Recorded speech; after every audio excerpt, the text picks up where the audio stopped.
Hello everyone, welcome back to another process video and thanks for joining me again today.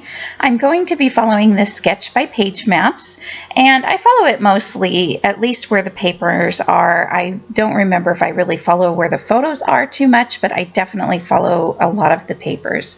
I have already chosen the papers that I wanted to use. I wasn't sure if I wanted to use this arrow one or the one with circles, but I really like the colors in this arrow one, and I mean, I like the colors. They're all pretty much the same colors, but I just liked the way that this one looked a little bit better.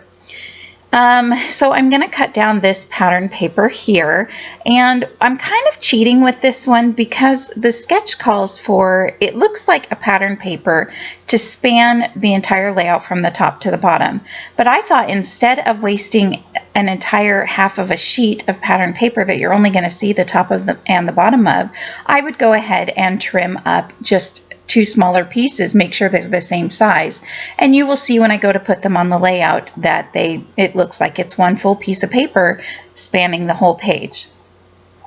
I also chose that green because it was a fairly neutral, and he's also wearing green in his shirt, and the fact that the two colors of green are not the same tone doesn't bother me at all. The page ends up looking really cute in the end. These are some photos of my son, and he loves ketchup ever since he was born. I think that kid, you know, you could give him a packet of ketchup, like a lot of kids, and he would just eat away. And you can tell he was definitely having some fun with the ketchup this time. So the sketch also called for a small strip to go in between the two pattern papers that are kind of laying on top of the layout, and I didn't want something too bold. Again, I also chose that yellowish pattern paper because I knew these photos were going to sit on top of both of those pattern papers. I didn't want something really busy because these pictures are pretty busy themselves.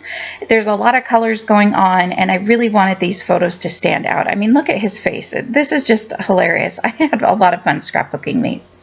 So I cut down my photos. I don't remember if I cut them to the size that it says on the sketch because I wanted to make sure I didn't cut off too much of what was going on. But I am going to ink all my edges with my black Close to My Heart ink.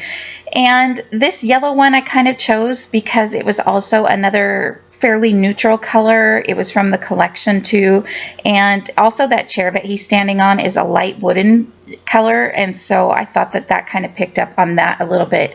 And again, it wouldn't be too busy for the pictures to get lost on. So now here's where I'm going to glue down these two pieces of pattern paper, and I'm going to make them look like it is one huge piece of pattern paper spanning the whole layout. And I have a little tip. If you are using a T-square ruler, this is just a cheap one, you know, the cheap one a lot of people get from Michael's. I know that the part where the T meets doesn't sit completely flat on the layout, and it can be really annoying. It doesn't sit completely flat against the paper where the T part meets. So if you turn it around and use the other edge, then it is flat. And sorry about that just there. I was also printing up some pictures for my daily life project that I've been trying to get working on. So you can see I used the T part at the top of the layout there and then lined it up with the bottom part, and it helps because that way that part of the ruler is flat against the paper. So here I'm going to put the paper on the left hand side, so I put the T part of the ruler on the right hand side. I hope that that is making sense to you guys, and I'm just kind of measuring to make sure I got it a little bit more straight, and so I can kind of get it about the same distance on this side.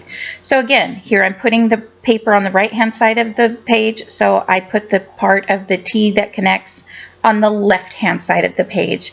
So let me know if you have more questions about what I'm trying to say there.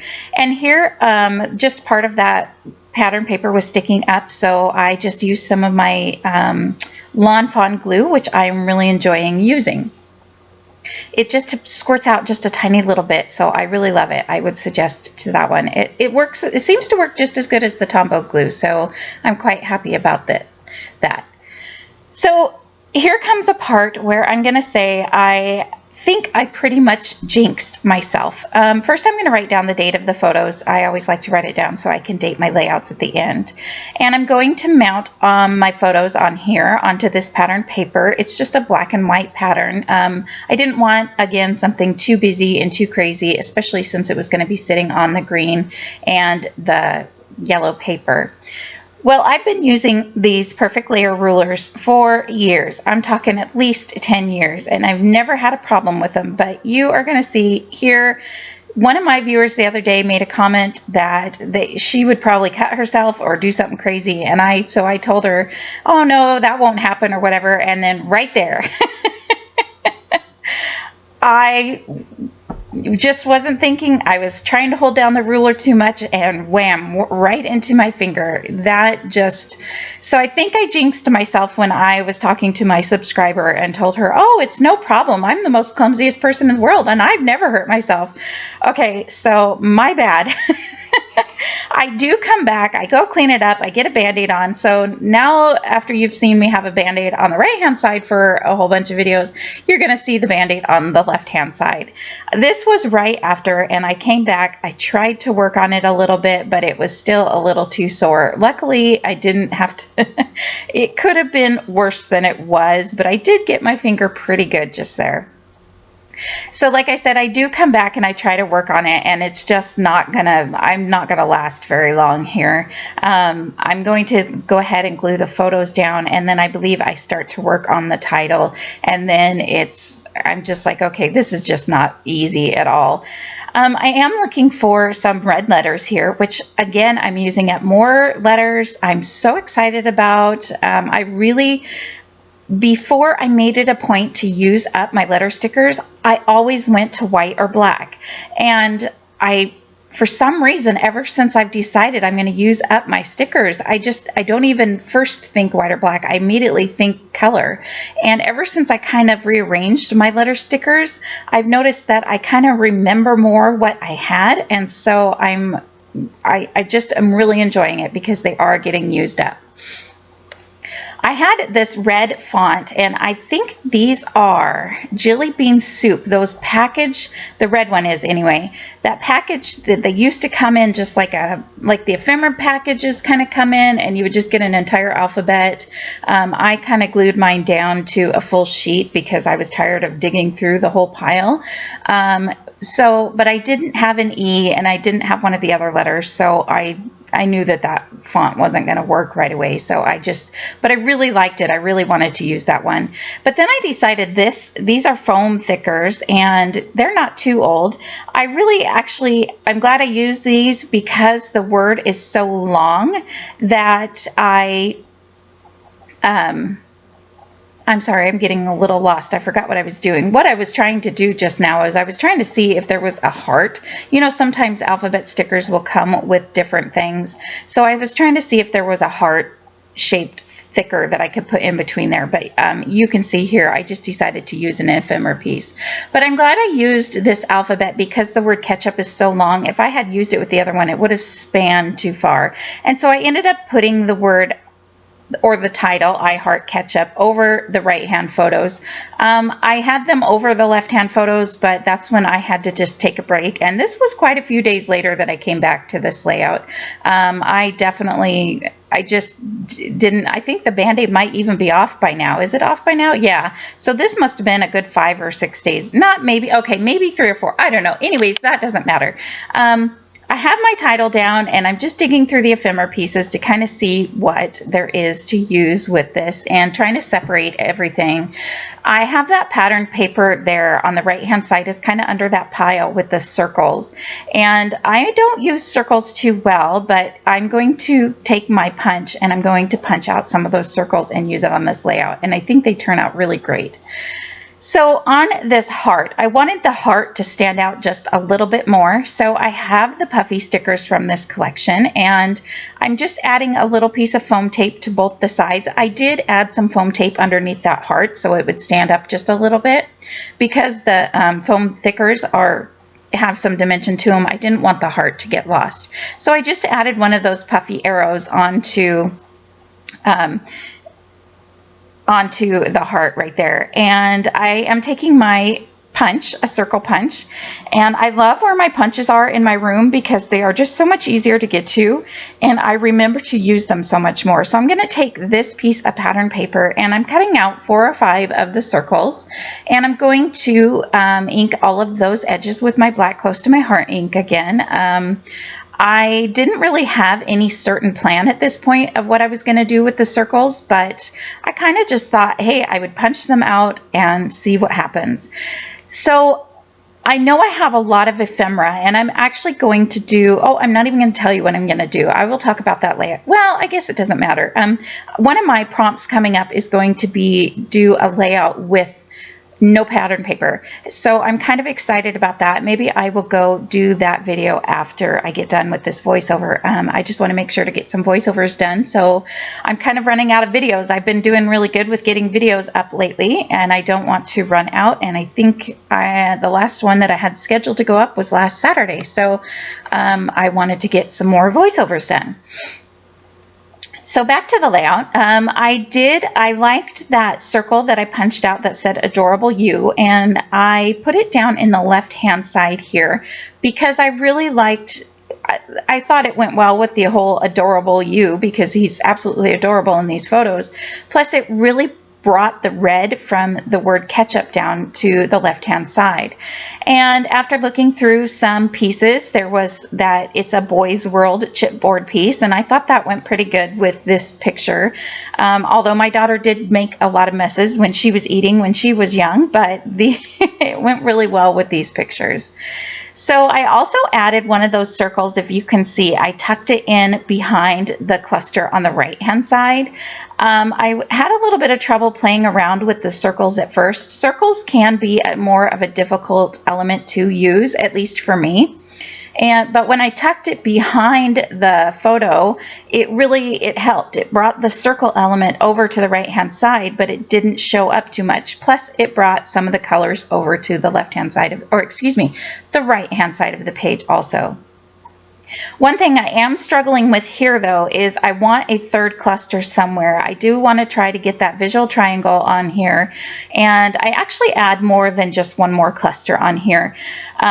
I decided that, again, this circle, I really liked the red. I liked having the red brought up to the top of the page, but it was too much if it was just by itself. But once I tucked it behind the page up there on the top, it really turned out pretty well.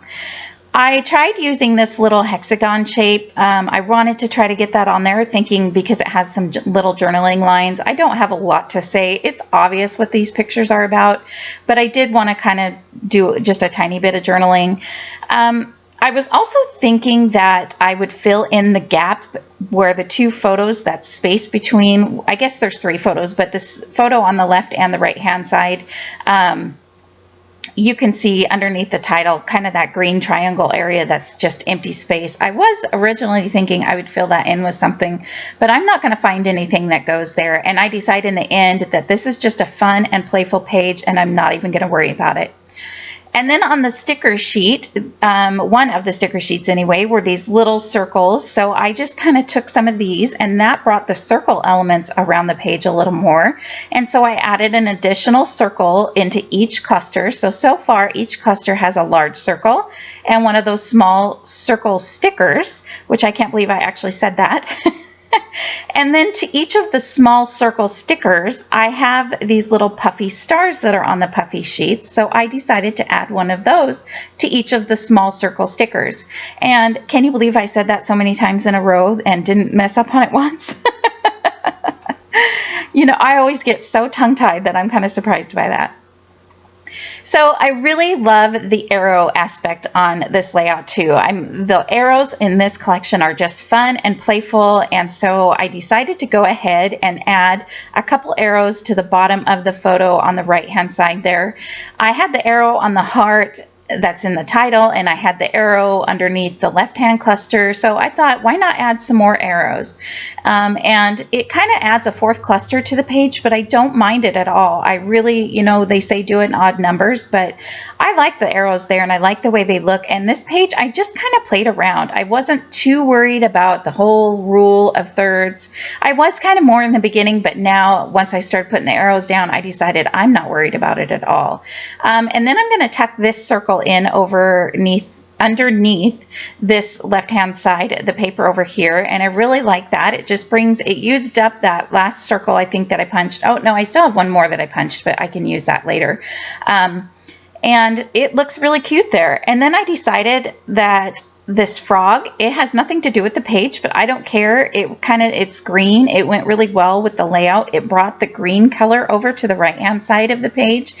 Again, I'm just kind of playing with all the elements and the chipboard, and I'm trying to bring chipboard around to all the clusters and everything like that. So this is my layout. I absolutely love how it turned out. It's too bad it had to take me so much time. I'm sorry that I jinxed myself. I hope that didn't bother any of you to watch that. At least it didn't show anything. And one thing I did think about doing was spreading some red splatters all over, but I have a problem with red splatters and it looking like blood after you've splattered it on the page. But I really wanted to try, but I knew at this point I wasn't going to be able to get it on there and know how it was going to turn out, so I wasn't going to take the chance. So I decided instead I was going to look at my stamps, and this first stamp set that I came across, it's by Ellie Studio. It was, I think I took their a class of theirs and got a pretty good discount on Black Friday, and this stamp set came with that class. So it just is like this cluster of circles, and I thought that that really added to the whole circle aspect of it all. So what I did was in each cluster I added one stamp, second stamp, and then a third stamp, so it was all different colors. The only thing I don't like here is that I'm adding the stamps all around the page, and you can see I kind of gave it a thumbs down, but it's done. What are you going to do? And it looks okay in the end. It's not too bad. So here are some close-up photos. I hope you liked this video. I hope that I can stop injuring myself. And all right, everybody, thank you so much for watching. See you next time. Goodbye.